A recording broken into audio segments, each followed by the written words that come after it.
سلام دوستان، متینم و صدای منو از ایران و جهنم جمهوری اسلامی دارید میشنوید. قراره که امروز اسکیل اینجکشن با هم دیگه تمرین بکنیم روی سایت پورتسویگر. خیلی لب اسکیل اینجکشن داره و قراره همشو انجام بدیم.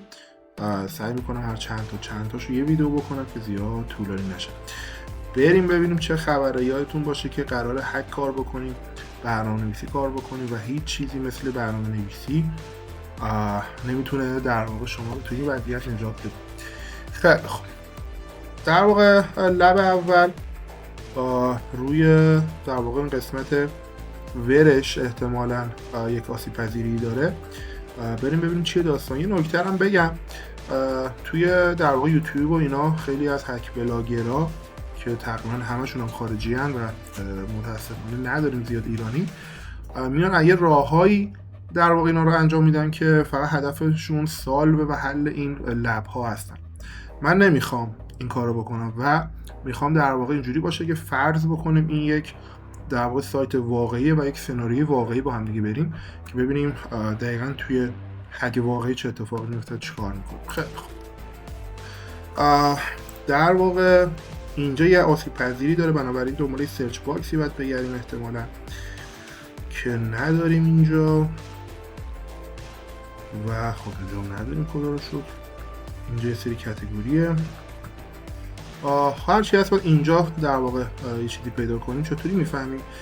کلا توی اسکیول اینجکشن ها باید دنبال یک علامت سوالی چیزی باشید همیشه.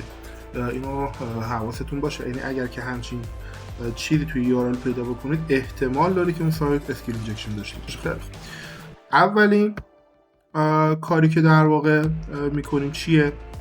چیزی که تو ذهنمه همون اور یک مساوی یک دشتشه و بریم ببینیم چیه. بله، سوال شد، خیلی آسان بود. این چیه داستانش؟ این داره میگه که به کامند من داره ریسپانس میده. حالا چطوری این اتفاق میفته؟ وقتی من اینجا یک کوتیشن میذارم، یعنی دستور قبلی رو دارم میبندم و یک انگار که یک دستور جدید توی دیتابیس میذارم. مثلا اگه من اینجا اند بذارم و بگم یک مساوی مثلا دو، یعنی یک گزاره اشتباه دارم بنویسم. خب اند اشتباه و ترو میشه اشتباه دیگه. این الان نباید چیزی برای من لود بکنه همونطوری که ببینید. خب حالا اگر که من بیام اینجا جای 2 1 بذارم داره لود میکنه، بنابراین این داره تجزیه تحلیل میکنه کامند من که خب خیلی خطرناکه و اشتباهه توی سایت ها اگر که به این صورت باشه. و خب این از اولی چیز سختی نبود، نکته‌ای نداشت و یه رفرش کنیم که ببینیم سالو شده، حالشو ببریم و بریم بعدی. خب ببینیم چیه. logs in application as administrator. خب باید به عنوان ادمینستریتور دوستان لاگین کنیم. بریم ببینیم چیه. این دیر لود شدنه به خاطر سرعت افتضاح سایت. خیلی داد میزنه چیه تقریبا میدونیم باید چیکار بکنیم. میگیم آقا یه مثلا یوزر ادمینی دارم و دوباره اینجا حتما باید اینو بنویسیم که بگیم آقا اور یک مساوی یک و بعدش اینو بنویسیم. این چیه در واقع؟ دشتش اسپیس دش اینجا رو دارم میگم، توی قبلی هم گفتم ولی یادم رفت توضیح بدم. مثلا توی پایتون دیدید با هشتگ کامنت میکنید، دشتش توی SQL در واقع کامنت میکنه. خب حالا این اسپیس دش چی بعدش چیه؟ در واقع انگار که شما باید حتما یک اسپیس یه چیزی بنویسید تا در واقع این قسمت این دوتا دشه اعمال بشه. اینو حالا همجوری حفظ بکنید و نمیخوام زیاد بریم توش. چه اتفاقی افتاد؟ من اینجا یه گزاره نمیدونم درستی یا غلط نوشتم ولی سمت راستم تروه. خب بنابراین کل گزاره این ترو میشه و وقتی من اینجا دشتش میذارم دیگه اینجا اصلا مهم نیست من چی بنویسم، یه دونه یک هم بنویسم بعد لاگین بشم.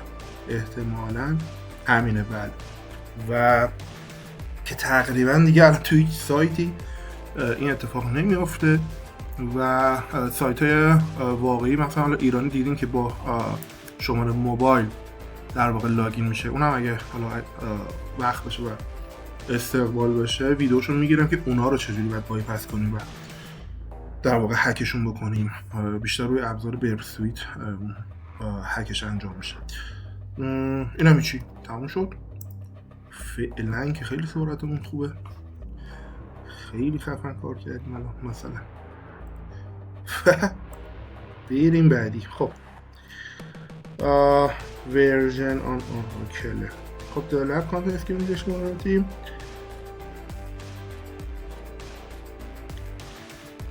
خب باید ورژنش رو پیدا کنیم. عرضم به حضورت. خب اینجا میرسیم به همون صحبتی که من اول کردم که قرار نیست مثل هکر بلاگرها رفتار بکنیم. چیه داستان؟ میریم چیکار میکنیم ما اینجور مواقع؟ اولا باز گفتم میریم دنبال یک سرچ چیزی میگردیم مثل اینجا. خب که من اینجا در واقع یه علامت سوال دارم، میارمش توی SQL map. خیلی راحت با SQL map شما میتونید چیکار بکنید؟ ورژن در واقع یک دیتابیس رو پیدا بکنید، به جای که برید دستی به اصطلاح هندلی بخواید دونه دونه در واقع کامنت رو چک بکنید توی URL. اینجا در واقع همین کارو میکنن دیگه. اول باید ببینید چند تا ستون داره، بعد مثلا اسم دیتابیس چیه، بعد ورژنش چیه. خیلی کار مسخره بازی و پردردسری و معمولا تو 95% مواقع اسکیل مپ جواب میده. اون 5% مواقعی که اسکیل مپ جواب نمیده ناچاریم اونم با خیلی کامندهای خاص بیایم در واقع هندلیتور چک بکنیم. خیلی خوب کجاییم؟ اینجاییم. میگم اسکیل مپ دش یو اون URL هم و اینجا میتونم دش بی کاتگوری بذارم، نمیذارم دیگه. چی میذارم؟ دش بچ میذارم، دش ارزم رو بنر میذارم که ورژنش رو ببینیم دیگه. خدمتت بگم چی بذاریم دیگه؟ دش لیبل مساوی 3 دش ریسک هم مساوی 3. نمیخوایم زیاد شلوغش کنیم و همین. چیز دیگه ای نمیخوایم. ورژنش رو باید پیدا بکنیم، یا حالا پوستگرس ورژن فلانه، یا مای اسکیول، یا حالا هر چی که هست. معمولا همین. یا اوراکله در واقع بس سرش بسته. خب اینجا احتمالا یه آسیب پذیری پیدا کرده. حالا اون هندلی ها هم کار میکنیم، احتمالا جلوتر مجبور باشیم این کار رو انجام بدیم. چیزایی پیدا کرد. بله.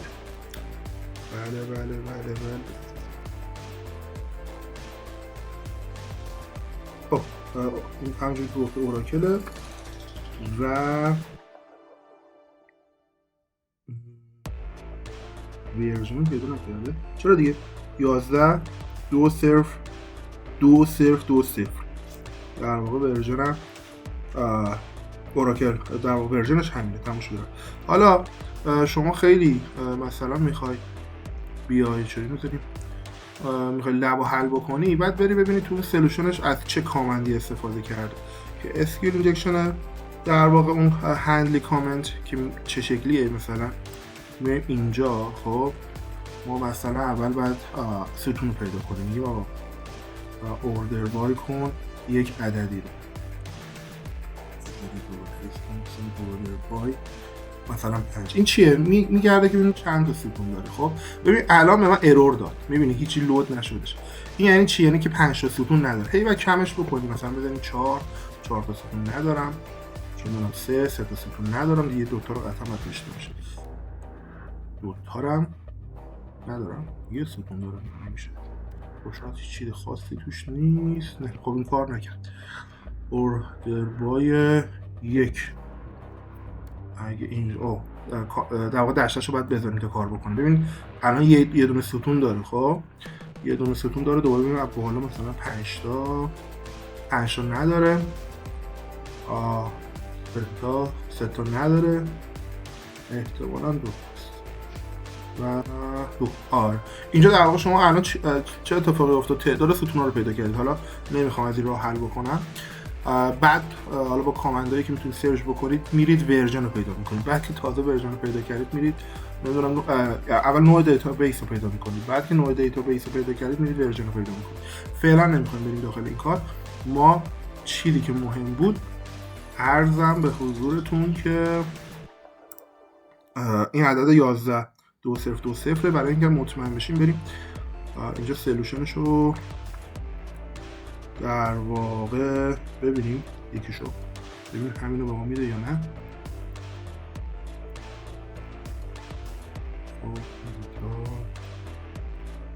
اینم بعد نیست شما ببینید، ببینم سال شد.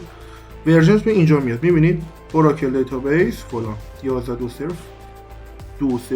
تمام شد و رفتش و این باعث میشه حل شه. بنابراین ما زیاد برای اینکه اینو حل کنیم اونقدر برامون مهم نیست، مهم اینه که اون چیزی که میخوایم رو به دست بیاریم. و اینم از این. بریم بعدی بریم چیه؟ همون بود؟ نه چرا این هم سوم شرگه چون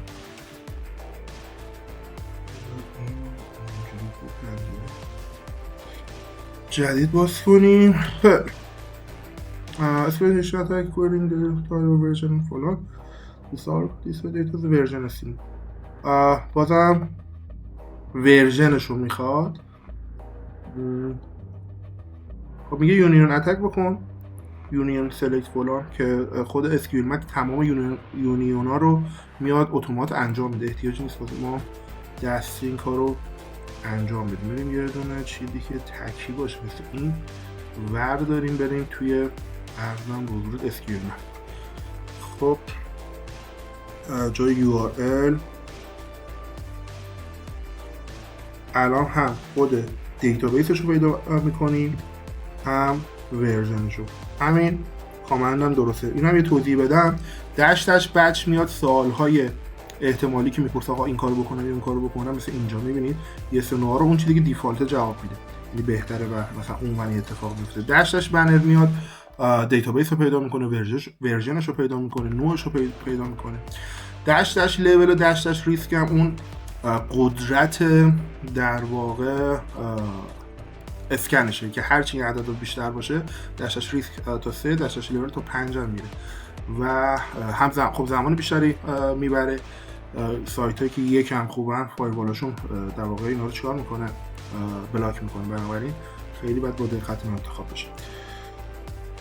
خب ثبت میکنیم و داستانی هم که هست دوستان توجه بکنید که تو هک واقعی مثلا الان من اسکیول مپ دارم زیر 1 دقیقه داره نتیجه میده. خب تو هک واقعی اینجوری نیست، باید صبر و حوصله داشته باشید، انقدر باید سناریوهای مختلف رو تست بکنید. یعنی اینجوری نیست که شما یه فرمولی یاد بگیری و اون فرمول کار بکنه رو همه جا. و اگه اینجوری بود که خوب بود، ولی متاسفانه اینجوری نیست. خیلی باید چیزهای مختلف سریع تست بکنید، یکم دستتون باید تون باشه. دیگه خدمتتون بگم هم چاره‌ای نداریم جز اینکه صبر کنیم ببینیم چی میشه. بیا بریم اینجا رو بیا چک بکنیم ببینیم چیه داستانش. شما وقتی که هنگلیتور اسکیل اینجکشن میزنی همونجوری که من نوشتم چه اتفاقی میفته؟ دیتا رو میاره اینجا نشون میده، ولی ما الان خروجیمون رو اینجا خواهیم دید. یکی دو دقیقه صبر کنیم، اگر که دیدیم زیاد طول میکشه اینا رو میاریم پایین. میگم که اینا رو پاک کنم. چرا دارم پاک میکنم؟ چون که سطحش آسونه، یعنی لب سوم چهارمی دشتش ریسک بالا نمیخواد و احتمالاً جواب بده. بله چیزی دیگه. خب در واقع مای اسکیول ورژنمون نوع دیتابیسمون ورژنش هم پیدا کرد 8042 تمام 8042 یه ادامه اینا اوبنتو احتمالا روی بستر اوبنتو. خب تموم شد و این داره زیروهای آخرش رو میداره. ولی خب در آوردیم مای اسکیول و ورژن 8042 و شما این لبا حل شده در نظر بگیر. ولی باز اگه خیلی دوست داری این کامندش رو هندلیش رو مثلا ببینید چه اتفاقی افتاده، می سلکشنش رو در واقع ور می‌داری که میگه اول من اومدم این کارو کردم دو تا استرینگ دادم ببینم کدومش. مثلا اولا که فهمیدیم 2 تا کالم داره، خب 2 تا استرینگ دادیم، بعد توی خروجی به ما مثلا میگه که فلان ستون‌ها چیه، بعد اومده روی ستون اول مثلا ادسان ورژن زده. این فکر کنم ادسان ورژن مال پستگرسه، مال مای اسکویل، چیزی دیگه اصلا جالب نمیدونم. اینا رو من حفظ نمی‌کنم، چیزی که میشه با سرچ شما بفهمیش هیچ وقت نمیریم سرچ بکنیم. و با هشتگ هم کامل کردیم که خلاصه جواب نداد، ولی مهم نیست. چرا جواب نداد نمیدونم، نمیخوام بریم داخلش چون که جواب پیدا کردیم دیگه. گفتم ما سناریو واقعی رو انجام میدیم. خب ورژنش مای اسکیول اول گفته که آقا بالای 8 ورژنش و دقیقاً ورژن 8042 شو پیدا کرد رو بستر اوبنتوی 20 صرف 41 هم هستش، ولی جواب دیگه تمام اینم حل شده در نظر بگیرید، نکته خاصی نداره. چند دقیقه شد؟ یه رو به حدودن. این سالف لاگ ننداخت ولی مهم نیست، حلش کردیم. بریم بعدی. خب چی گفته؟ The lab contest injection will not be in the private caliber filter فلان. بچه اینا رو باید بخونیم دیگه، چاره نداریم بخونیم، میتونید پاس کنید خودتون بخونید. میگه که آیت شامل تیبلی که یوزرنیم و پسورد داره. خب فهمیدم تقریبا چیکار باید بکنیم. دیترمین تشخیص بدید که نیم اون تیبل توی کالم چیه و یوزرنیم پسوردش رو بکشید بیرون. آقا حل. این خیلی سناریو واقعیه. شما باید یوزرنیم و پسورد یه بنده خدایی رو بکشید بیرون و احتمالاً باشه لاگین کنید. بنده خدا که اون ادمنستریتور رو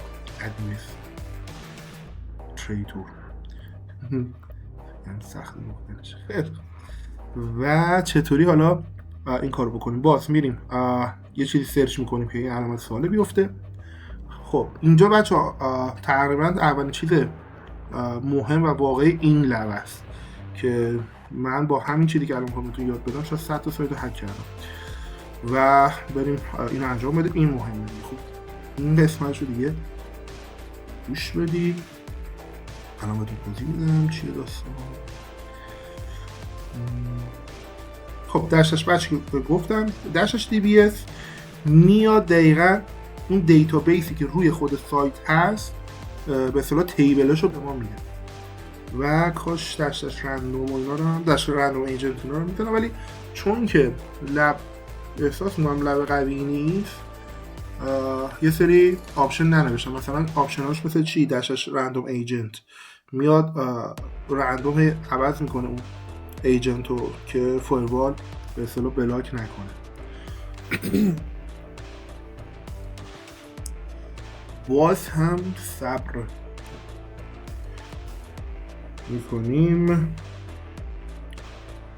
میکنیم. خب این حالا شما فرض کنید اگه ما نخوایم اسکیل مپ بزنیم چه مصیبتی داریم اینجا. ببینیم چی شد.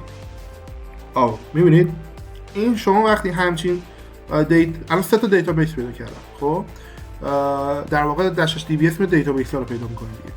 اینو شما وقتی دیدید یعنی بدونید که سایت هک شده، یعنی در واقع دسترسی کامل دیگه دارین روی همه چی دیتابیس. حالا الان این به درد من نمیخوره. من الان سناریوش احتمالا اینجوریه که عرضم به حضورت باید رمز پسورد طرف رو پیدا کنم، بیام اینجا چیکار بکنم؟ لاگین کنم. یعنی الان اگه من ادمین اور یک مساوی فلان رو بزنم که قبلا باش لاگین کردیم دیگه این احتمالاً کار نمیکنه که تو سایت واقعی هم همینه. خیلی خب بریم ادامهش. خب ما دیتابیس ها رو ارزان بزرگ پیدا کردیم. حالا تیبل هاشو میخوام. میگیم آقا داشتش تیبلز همش رو بده، ولی احتمالاً تو اینفورمیشن سیکما دیگه و چیز دیگه ای نمیخوایم. بریم تیبل هاشو دراریم. خب ببینید الان یه عالمه به من تیبل داده. میبینید 3 تا دیتابیس دارم و کلی به من چی داده؟ ارزان به حضور تیبل داده. من نمیدونم مثلا حالا فرض بعد اینکه چند هزار تاست نمیام بگردم دونه دونه، میام خیلی راحت یک سرچ میذارم، میگم آقا گرفت کن. گرفت کی میدونم همون سرچ داش آی یوزر. ما دنبال یک تیبلی باید بگردیم که یوزر توش باشه دیگه. تموم شده. الان دوتا به ما داد که احتمال زیاد چیه، همین یوزرز QGJR فلانه. خب دیگه خدمتتون بگم الان چیکار میکنیم. الان میایم تمام کالمای در واقع این تیبل رو میخونیم. چه شکلی؟ من دیگه اینجا داشتش تیبلز نمیذارم به اصطلاح و به جاش چیکار میکنم، یه دشتی بزرگ میذارم و اینو دشتی نه به دشتی بزرگ اینو کپی میکنم میارم اینجا، میگم که چیکار کنم برای من دامپش بکنم. تمام شد و رفت و بادا داشتش ایجنت اینا نمیخواد بریم. این دیگه الان به من باید تمام اون اطلاعات یوزرهایی که تو این تیبل هست رو بده. الان ما هم پسورد رو در آوردیم هم در واقع یوزرنیم رو در آوردیم. من خیلی اینجوری در واقع هک کردم که حالا معمولا پسورد اینجا چیه، به صورت هش شده است و ما باید کرکش بکنیم مثلا که اون اول داستانای خودشو داره، ولی اینجا هش شده نیست و خیلی راحت میتونیم چیکار بکنیم، هک کامل انجام بدیم. فقط یه نکته اینو یه بار توضیح بدم. دشتی میگه آقا اون تیبل فلان رو من بده که از اینجا کپی کردیم. دشش دامپم میگه که آقا هر چی تو اون تیبل هست من میخوام ببینم و اینم از توضیحش اینجا. خب من ادمنیس تریتورم دیگه خدمت رو بگم که من